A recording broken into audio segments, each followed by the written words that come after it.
Hello అందరికీ welcome back to another video.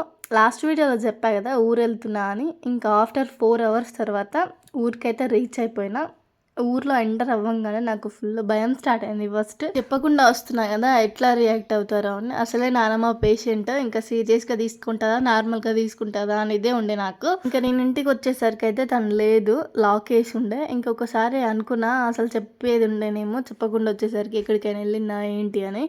అంతలోపు తిని తెలుసు కదా శ్రావణి, ఇంకా నన్ను చూసి షాక్ అయిపోయిందనమాట. ఇట్లా వచ్చినవేంది నాకు కూడా చెప్పకుండా అని. ఫుల్ హ్యాపీతో జోష్తో వచ్చింది కానీ ఇంకా వీడియో తీస్తున్నా అని చెప్పి ఆగిపోయింది అక్కడనే. ఇంకా కొద్దిసేపటికి లైట్గా బుడ్డో డ్రెస్ చూసి గుర్తుపట్టిందంట, వేరే వాళ్ళ ఇంట్లో కూర్చొని. ఇంకా వచ్చేసింది వెంటనే నానమ్మ కూడా. ఇంకా రావడమే చెప్పకుండా చేయకుండా ఇట్లా వచ్చిండ్రు అని చెప్పి షాక్ అయిపోయింది.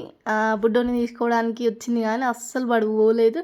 ఇంకా కొద్దిసేపు అట్లా మాట్లాడుకొని అసలు ఏంది ఎందుకు వచ్చినావు ఏంది ఇంట్లో కూడా తీసుకోపోకుండా అక్కడనే నిలబెట్టి అడిగేస్తుంది నన్ను అన్ని.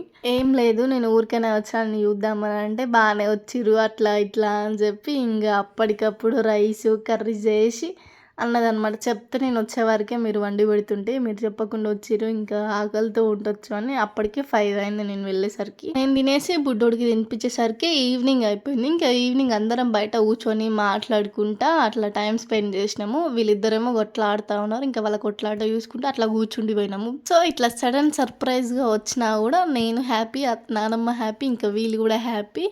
మంచిగా అనిపించింది, ఇంకా పీస్ఫుల్గా ఉండే నాకు కూడా. సో ఈ వీడియోకైతే ఇంతే. వీడియో నచ్చిన వాళ్ళైతే లైక్ చేయండి, కొత్తగా చూసే వాళ్ళు సబ్స్క్రైబ్ చేసుకోండి. ఉంటాం మళ్ళీ.